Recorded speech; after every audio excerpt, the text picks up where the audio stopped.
I feel like if I couldn't create art and make DIYs and be crafty, that I think I'd feel very sad.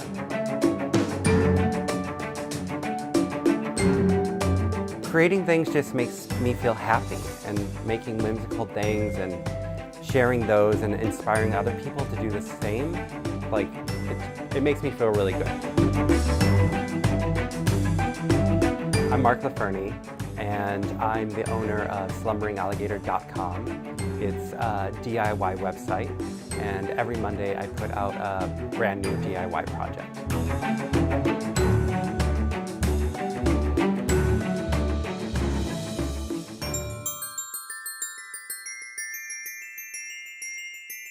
I've been creating things ever since I was a little kid, as far back as I can remember. I've always had a love for all things handmade and holidays. My grandma was very creative, and I would make a lot of projects with her as a child, and I feel that my love for creating and for art and flowers and holiday decor all came from her. She sort of helped foster the creativity that was already within me. As I got older, I just continued to create different things, decorate for different holidays, decorate my home. I started doing installs for a pretty well-known nightclub here in Chicago. Yeah, I just make stuff all the time. I just love making things.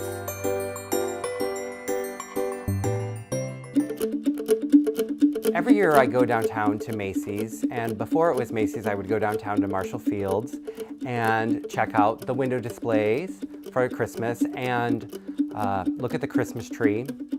And so I went this year, and I noticed that the windows looked familiar to me. I said to my friend that I thought the windows were a rehash of a previous year. And I was highly disappointed. So I went home and I Googled it, and sure enough, the Christmas windows for 2017 is a rehash of the windows of 2016. I just felt disappointed by this. I look forward to seeing those every year. I think hundreds or thousands of people look forward to seeing those every year. I think there's something magical about them. And it's just a bummer to me that a little more time wasn't spent.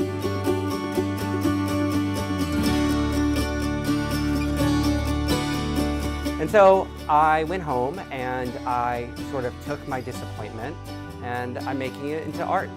And I live somewhere where my windows are very, very visible. And I thought that by doing this, I could bring some happiness to myself and to other people for the holidays.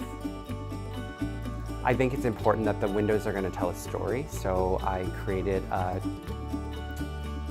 two-part story basically.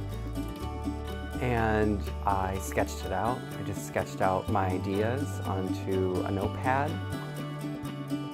I definitely think this installation is going to have a touch of magic to it, a little bit, definitely some whimsy.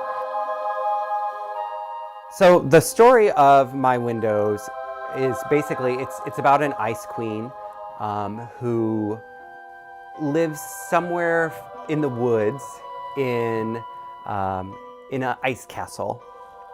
And the first series of windows, we see her down in the woods. She's lost somewhere in the woods. She comes upon a door. And we see her opening that door, and that's all you get in the first window. The first window is very stark. It's basically all white, this all white snow-covered world. And then in the second window, we see that she's entered this really colorful, candy-filled world. And it's just sort of like it's just a very happy place, a very colorful and happy place. The first people who are going to see them are my very close friends for a window unveiling, and I hope to keep the windows up until just shortly after the new year.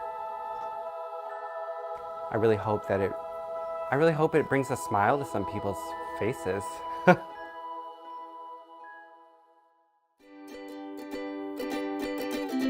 I just want to thank you all for coming again. I really, really appreciate it. I put a ton of work into this. The inspiration was Macy's rehashed last year's holiday windows, and I was pissed off. Thank you, Anero, for all your hard work, and thank you to my helpers, and Matt and Rick. I couldn't have done it without you. So I love you all, and now my holiday windows! Yay!